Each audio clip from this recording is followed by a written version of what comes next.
Bueno, buenos días a todos. Seguimos con esta entrega de videos de seguridad en aplicaciones web. Yo soy el ingeniero Juan Cheín. Ahí está mi enlace de contacto por cualquier consulta. Lo que nos toca ver ahora es la estructura de una aplicación web moderna, o la arquitectura y todas sus tecnologías y ramas por la cual se integra toda una aplicación. La idea acá es comprender las tecnologías más comunes que se usan. Vamos a ver lo que es API REST, vamos a ver JSON y XML, los dos formatos de datos que se están usando. Los JavaScript, lenguaje de programación, los marcos PA y sus ejemplos. Vamos a ver lo que son los sistemas de autenticación y autorización. Servidores web, los paquetes de software de servidores web como Express, las bases de datos, MySQL, MongoDB y un almacén de datos locales del cliente que son por ejemplo, las cookies, local storage o IndexDB del lado del cliente. Entonces API REST, ya seguramente ustedes la habrán escuchado nombrar, sobre todo si están en el mundo de la programación. Una API, es una Application Programming Interface, que es una forma que tiene un sistema de poder comunicarse con digamos, otros sistemas informáticos y está ajustado a lo que es la tecnología REST, Representation State Transfer. Tengamos en cuenta que debe estar separado del cliente. Esto quiere decir que hay una existencia de un cliente y un servidor, donde el servidor tiene funciones, lógica y datos que nuestro cliente va a hacer uso y con una simple solicitud el cliente obtiene datos del servidor, pero el cliente no ejecuta más lógica que esa lógica, digamos, sencilla de pedir un dato. Es sin estado, es stateless. Esto quiere decir que no se almacena en ninguna base de datos, no se almacena en ningún tipo de memoria a largo plazo. Y cada punto final debe definir un objeto, un método específico, o sea, hay una jerarquía. Esto quiere decir, quizás se nos entienda mejor cuando se habla de rutas. Por ejemplo, si tenemos una ruta de usuarios, puede ser, por ejemplo, barra usuarios barra 21, y esto nos va a devolver el usuario 21, y ahí es donde se nos delata, digamos, la estructura jerárquica esta de la que estamos hablando, donde se tiene la estructura esta de rutas, donde uno puede acceder y tener un mejor entendimiento también, sobre todo, de qué es lo que se está pidiendo. Bueno, acá como herramienta recomendada, digamos, es lo que es Swagger. Swagger lo que nos brinda es la posibilidad de documentar todos lo que son los verbos HTTP que vamos a pedir y la jerarquía, esto que le decíamos, vamos a entrar a la web.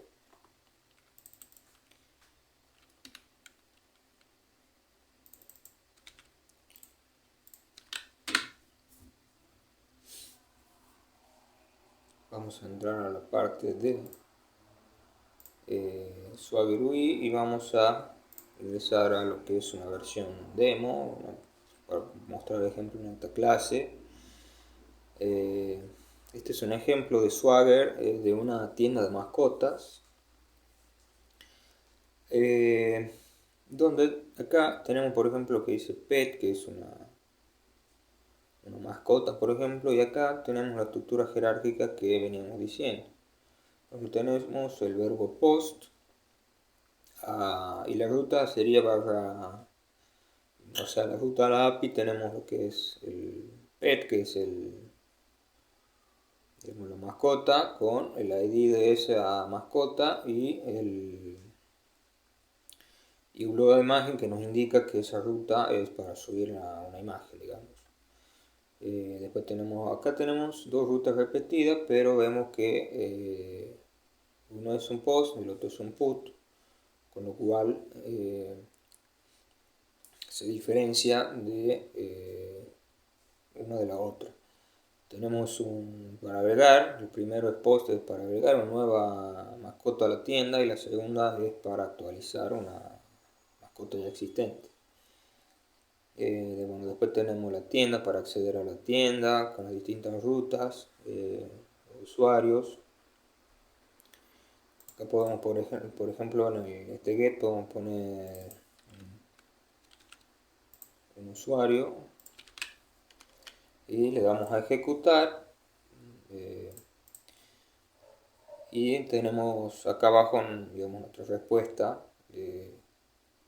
Por ejemplo, acá nos devuelve un JSON y acá nos devuelve un error 404 not found de lo que nosotros estamos viendo. Después tenemos los modelos, que bueno, acá los modelos, lo que me quiere decir esto es qué características va a tener cada, digamos, parte de esta tienda de mascota, ¿no? Por ejemplo, acá tenemos la categoría y tenemos lo que es un ID y un nombre, es decir, que en la categoría vamos a tener el ID, que es un entero, y el nombre es un string que vamos a ejecutar, digamos. Y después tenemos lo que es la mascota, tenemos un ID, la categoría que viene relacionada con esto, el nombre de la mascota, las fotos, etiqueta, el estado de la mascota, si está de alta, si le borraron, etc. Y después tenemos lo que son todos los usuarios. Y bueno, de esta manera obviamente podemos extrapolarlo a cualquier, por ejemplo, si es una tienda de electrodomésticos, vamos a tener acá mascotas, vamos a tener, no sé, otro tipo de modelo, puede ser, por ejemplo, televisores, aires acondicionados, y todo tipo, y acá también podemos documentar todas nuestras rutas. Así que ese fue un ejemplo que es Swagger para documentar. Obviamente es una herramienta que es mucho más amplia y tiene muchas patas. Y esa fue una versión online. Después ustedes pueden entrar al web y se descargan todo el compilado, digamos, de la aplicación. Si mal no recuerdo, creo que era un contenedor y tienen que levantar con un Docker. Y de esa manera pueden usarlo para sus aplicaciones. Bueno, acá hay digamos, formas de intercambiar datos, o dos soluciones de software que son SOAP y API REST. Bueno, en cuanto a SOAP, es un sistema antiguo, digamos. Estamos hablando del año 98 hasta principios del 2000, era muy usado. Vamos a ver un ejemplo más adelante. Y es un sistema que está basado en lo que es XML. y lo verán que prácticamente hoy en día ya están en desuso o visto en ámbitos empresariales específicos y también en sistemas que quedaron en el tiempo o que no se les hizo una actualización, digamos. Y después tenemos lo que es REST, que solicita datos del destino, no solicita funciones, que es altamente escalable, es decir, uno puede escalar de manera sencilla, agregar nuevos módulos, nuevas funciones de manera fácil y usar JSON. Bueno, acá tenemos un ejemplo, digamos, de lo que es XML con sus etiquetas. Tenemos nombre de usuario, contraseña, un ejemplo, digamos, de un usuario y sus datos. eh, y en su contrapartida, lo que es JSON. En cuanto a XML, tiene ciertas desventajas porque consume mucho más ancho de banda debido a que utiliza este sistema de etiquetas que lo hace más pesado y utiliza muchas más eh, datos para poder transmitir la misma información que se podría transmitir con un formato de JSON. Esto también implica que se necesita un trabajo computacional mayor para poder trabajarlo y procesarlo. En cambio JSON tiene menos detalle. Eh, Otra desventaja de XML que me olvidé de mencionar es que no está tipificado, no tiene los tipos de datos en sus detalles. JSON en cambio es de fácil lectura, es decir,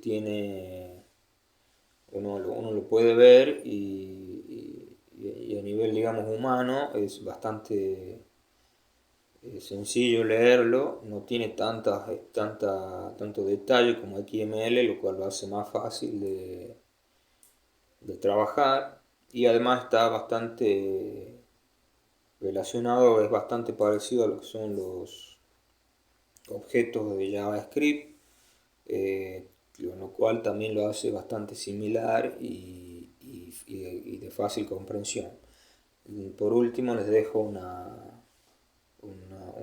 enlace ahí donde ustedes pueden armar su propio XML y contra esta página ustedes pueden chequear si es que está bien formado ese XML, perdón, ese JSON. Después tenemos lo que es el JSON, digamos, que es JavaScript Object Notation. El formato en tránsito de los datos debe estar estandarizado, digamos, es decir, que se debe elegir, por ejemplo, JSON para poder transmitir estos datos. Hemos dicho que era ligero, requiere poco análisis, comparación de XML, es decir, reduce la carga de hardware, lo cual puede derivar a disminuir costos porque van a necesitar un servidor de menor infraestructura, o sea, de menor capacidad de microprocesador. Quizás uno puede conseguir un procesador de menor capacidad de procesamiento y esto abaratará costos. Es fácilmente elegible por humano, lo que hemos dicho. Es jerárquico, como vimos arriba, digamos, podemos tener por ejemplo un usuario que se llame Joe, y dentro de este usuario pues, también podemos tener distintas vertientes de este mismo usuario, por ejemplo la fecha de creación, el apellido, un alias, etc.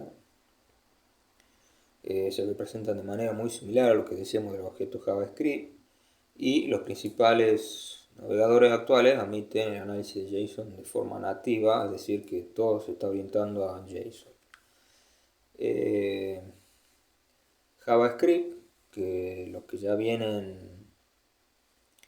usando, digamos, y trabajando en esto de aplicaciones web. Es un lenguaje de programación, no sé si hoy en día es más usado, pero es muy usado.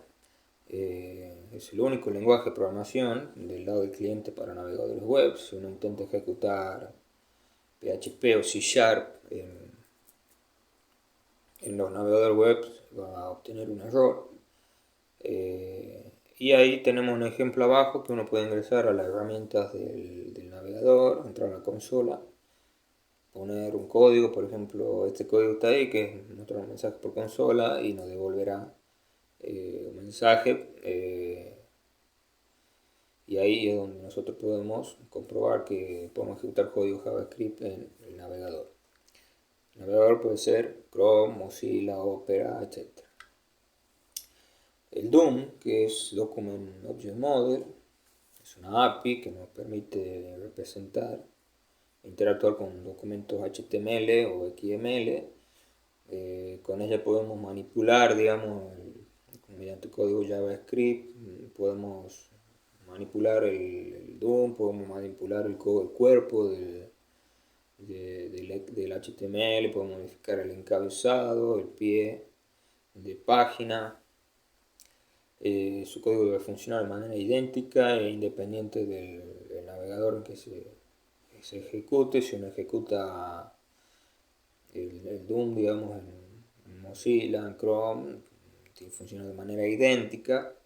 Y define un árbol jerárquico de nodos que representan la web, como decíamos, el cuerpo de la web, el encabezado, la pie de página, etc. Y ahí les dejo un enlace para que ustedes accedan. Es un enlace que van a encontrar información del DOM que está mantenida por un grupo que se llama WhatWG, que es un grupo de gente integrada por gente de Firefox, gente de Opera y gente de Apple que mantienen y ahí van a tener información más detallada de todo lo que es esto en este mundo del Doom, y está bueno que lo lean para que se interioricen más en este tema. Después tenemos lo que son los Vespa Framework. En mi caso usa mucho, adelantarme un poco lo que es los ejemplos, lo que es Angular. Y como introducción, vamos a decir que los sitios web, digamos, antiguos se creaban con código y secuencia de comandos que eran ad hoc, es decir, eran código que se creaba para sistemas específicos, digamos, se creaban sistemas código especial para eso y no tenía más funcionalidades, no se podía extrapolar. Y ahí nos dice que no es escalable, digamos, es decir, no tenemos una forma sencilla de poder obtener este código que habíamos escrito para estas funciones, para cumplir una solución específica y ampliarlo de manera sencilla.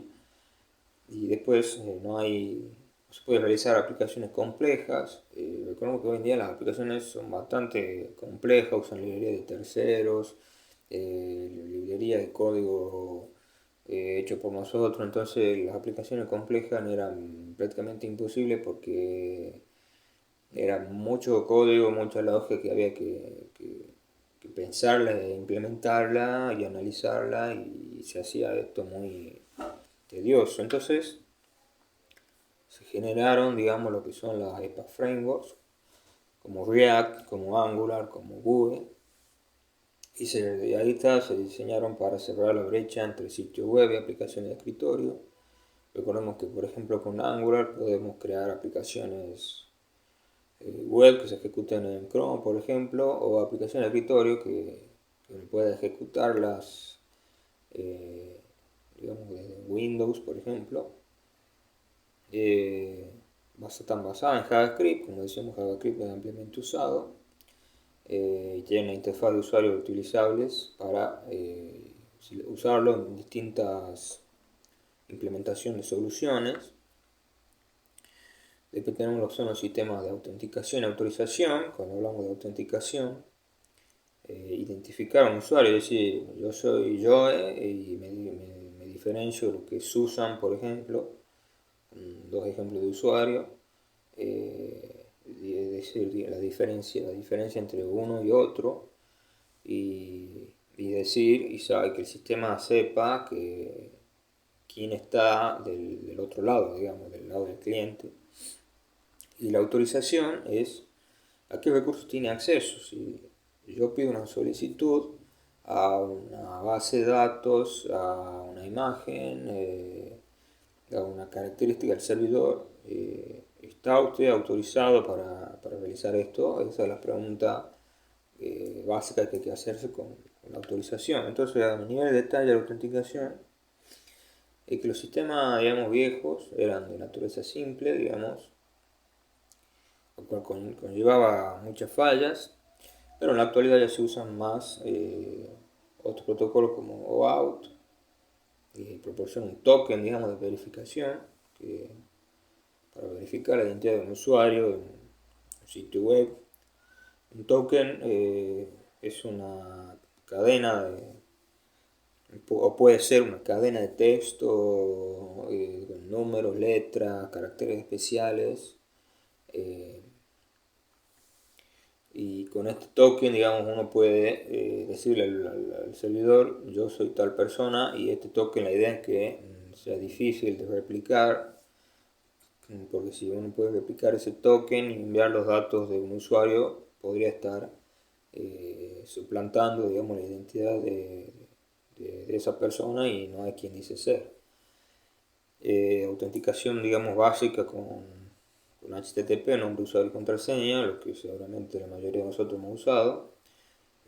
O también la 2FA, que son la autenticación de dos factores, que puede ser, se agrega, digamos, una capa de autenticación y de seguridad que puede hacer, por ejemplo, una huella digital, una notificación en un dispositivo móvil indicándome que seleccione cierta opción, entonces se agrega una segunda capa, digamos.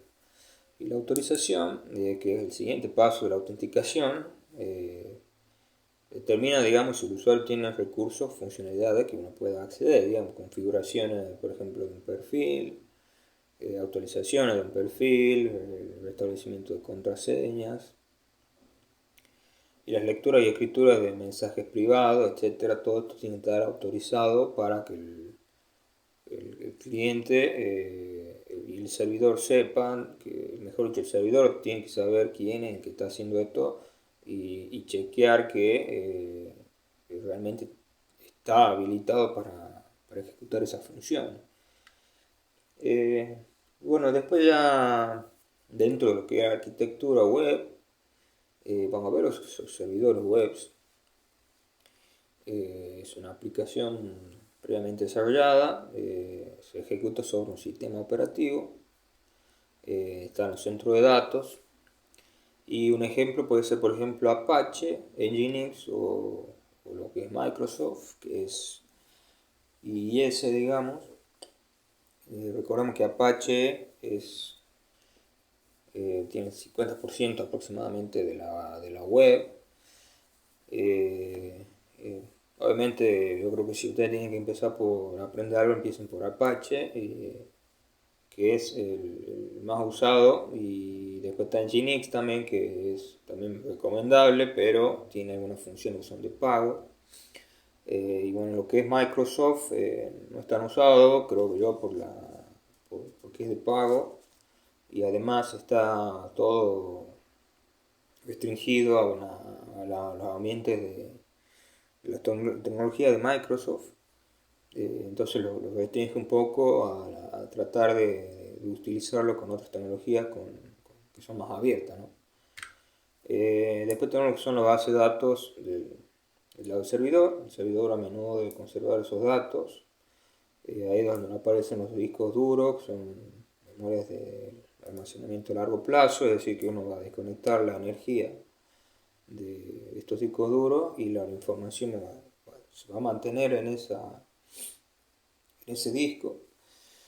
Después tenemos que allí se puede implementar bases de datos SQL, como MySQL, o puede ser otro ejemplo de los servidores de MySQL, MySQL Server y Microsoft SQL Server, digamos.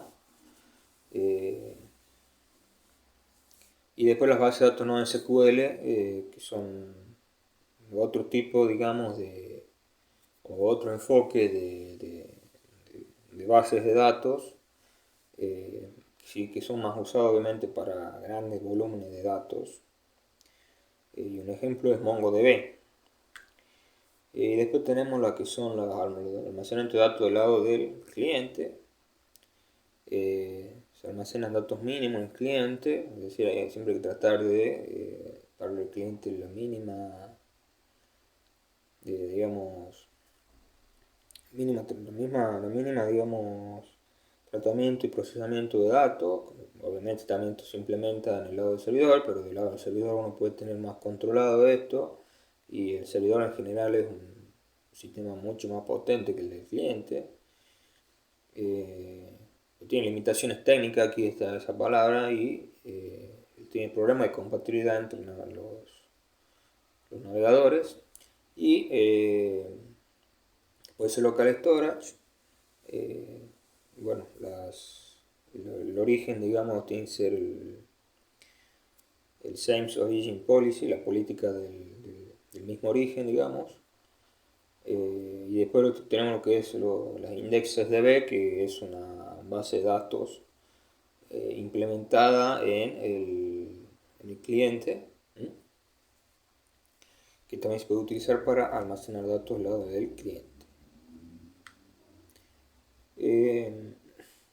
Bueno, como resumen y conclusión, existen nuevas tecnologías, hemos visto Angular, Vue, en comparación de tecnologías y soluciones ad hoc,